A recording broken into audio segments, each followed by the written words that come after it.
Apakah benar GRS sudah menjadi simbol rasuah di Sabah? Atau ini sekadar tuduhan politik yang berlebihan?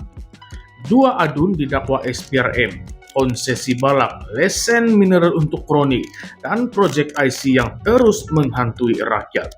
Ini bukan sekadar persepsi, ini adalah reality. Mari kita bongkar. Baiklah, salam sejahtera semua. Terima kasih karena masih lagi setia bersama-sama kami di Current Sphere MY. Selamat datang kembali ke channel ini yang tidak gentar membongkar kebenaran. Pada video kali ini kita ingin membincangkan satu kenyataan berapi-api oleh Daniel John Jambul, Presiden Borneo Pride in Malaysia Foundation dan Change Advocate Movement Sabah. Kenyataan beliau ini ibarat menampar muka gabungan rakyat Sabah, GRS, secara langsung. Dalam kenyataan yang disiarkan oleh sabahnews.com.my pada 20 Jun 2025, Daniel menyifatkan kenyataan oleh Datuk Nizam Abu Bakar Titingan sebagai satu contoh klasik gaslighting politik. Retorik kosong, penuh hipokrasi, dan yang paling penting, cuba untuk memperbodohkan rakyat Sabah. Apa yang coba dipertahankan oleh Nizam sebenarnya? Katanya GRS tidak melindungi mana-mana pihak yang terlibat dalam salah laku. Tetapi realitinya, dua orang adun GRS yang masih berkhidmat telah didakwa oleh SPRM. Adakah itu bukan refleksi kepada kegagalan sistemik dan budaya politik dalam GRS sendiri? Jangan lupa, ini bukan kali pertama GRS dan kepimpinannya dikaitkan dengan pelbagai isu panas. Kita bercakap tentang konsesi balak yang diberikan tanpa tender terbuka.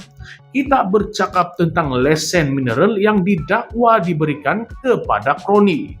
Dan kita bercakap tentang peningkatan mendadak warga bukan warga negara. Satu kenyataan yang terus mengingatkan kita kepada trauma Project IC. Menurut Daniel, bila pemimpin seperti Nizam cuba memisahkan tanggung jawab individu daripada tanggung jawab kerajaan, itu bukan sahaja pengecut, tetapi menghina kecerdikan rakyat Sabah. Sebab dalam mana-mana demokrasi yang matang, pemimpin tertinggi perlu ambil tanggung jawab moral dan juga politik. Persoalannya sekarang, apa tindakan GRS selepas dua adun mereka didakwa? Tiada siasatan dalaman, tiada penggantungan keahlian parti, tiada pun pelan reformasi, tiada, langsung tiada, zero. Lalu kita tanya, integriti jenis apa yang mereka maksudkan? Daniel juga membangkitkan isu lebih serius, yaitu tentang pelantikan individu-individu yang latar belakangnya meragukan kejawatan penting negeri. Malah ada antara mereka yang secara terbuka mengaku yang mereka dapat MyCard melalui saluran yang diragui. Tapi selepas 3 tahun, Ketua Menteri Haji Jinor masih tidak buat apa-apa. Senyap, sunyi, tiada. Ini bukanlah skrip yang baru. Ini adalah skrip lama yang biasa digunakan oleh mana-mana kerajaan yang hanya mahu menggunakan undang-undang secara terpilih. Menghukum musuh politik, melindungi kawan-kawan politik. Daniel menyimpulkan yang GRS bukan mangsa persepsi. GRS adalah arsitek kepada kehancurannya sendiri. Dan rakyat Sabah, mereka sudah celik, mereka sudah pandai, kita sudah pandai, dan kita tahu apa yang sedang berlaku sebenarnya. Mari kita balik semula kepada isu dua adun GRS yang didakwa oleh Suruhanjaya Pencegahan Rasuah Malaysia. Ini adalah bukan tuduhan yang main-main. Bila wakil rakyat yang masih berkhidmat diheret ke mahkamah atas kesalahan rasuah, ia bukan lagi soal individu. Ia adalah cerminan kepada budaya politik dalam parti ataupun gabungan yang menaikkan mereka. Tetapi anehnya, GRS tidak pernah keluarkan kenyataan untuk menggantung keahlian mereka. Tiada siasatan dalaman, tiada usaha pun mahu semak kelemahan sistem. Tiada apa-apa. Mereka berlakon seolah-olah semuanya masih terkawal, seolah-olah rakyat tidak tahu apa yang sedang berlaku. Nizam pula coba mempertahankan JRS dengan mengatakan salah laku ini bersifat individu dan kerajaan tidak terlibat. Tapi saudara-saudari sekalian, dalam sistem demokrasi yang matang, bila seorang anggota dalam pasukan kamu buat salah, pemimpin tertinggi tetap bertanggung jawab. Tidak boleh cuci tangan begitu saja. Dalam dunia korporat pun, bila anak syarikat antoi skandal, CEO tetap kena jawab. Jadi, kenapa pemimpin politik di Sabah masih ingin bersembunyi di balik alasan-alasan lapuk ini? Lebih malang lagi, rakyat Sabah dibiarkan terus bergelut dengan masalah asas, infrastruktur yang lemah, kemudahan kesehatan yang daif, jalan-jalan berlubang macam perang dunia, dan sekolah-sekolah yang seolah-olah ditinggalkan zaman.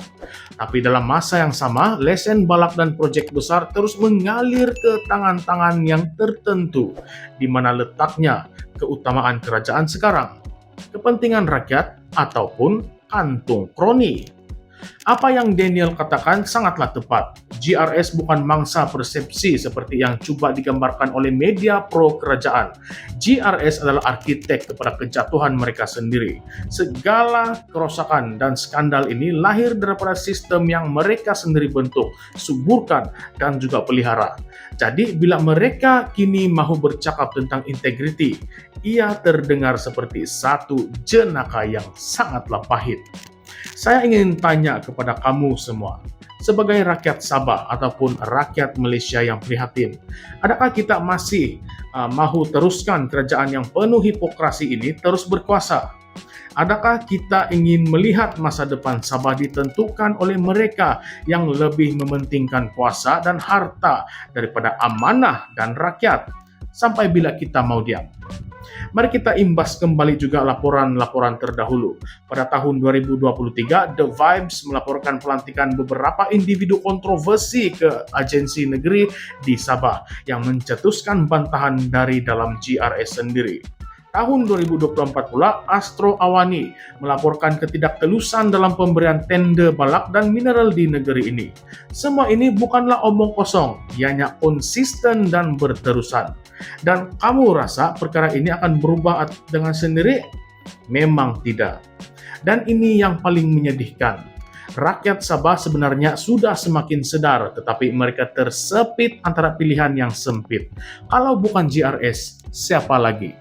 Parti pembangkang pun masih lagi kelihatan longgar, terpecah dan kadang-kadang keliru dengan agenda tersendiri. Tapi satu perkara yang pasti, rakyat Sabah tidak lagi bodoh. Mereka nampak semua ini. Mereka hanya menunggu masa dan ruang untuk bertindak. Jadi kepada JRS, hentikanlah ceramah suci, kononnya kamu ingin membiarkan undang-undang berjalan. Hentikan lakonan seolah-olah kamu bersih dan mangsa keadaan. Rakyat tahu, dan bila rakyat sudah tahu, jangan terkejut kalau kamu semua ditolak habis-habisan dalam PRN Sabah yang akan datang. Baiklah sahabat semua, saya tinggalkan kamu dengan persoalan ini. Adakah kita sedang melihat kejatuhan sebenar JRS atau mereka akan kembali dengan strategi politik yang lebih licik untuk memanipulasi sistem sekali lagi? Adakah akan ada reformasi sebenar ataupun hanya kosmetik demi PRN? Baiklah, sahabat-sahabat semua, macam biasa, ongsikan pandangan serta pendapat kamu di dalam ruangan komen di bawah. Like dan share video ini jika kamu rasa Sabah patut bangkit dan diberikan nafas baru. Dan jangan lupa untuk subscribe karena kami akan terus membongkar isu-isu yang media arus perdana mungkin takut mau sentuh. Baiklah, sampai di sini saja untuk hari ini. Terima kasih karena telah menonton. Ini adalah suara Anda. Ini adalah Current Sphere MY. Suara berani dari Borneo. Kita jumpa lagi dalam video yang akan datang. Jangan diam, jangan takut. Kita lawan. Salam sejahtera, salam perjuangan, salam reformasi semua. Sekian sahaja sekali lagi. Terima kasih.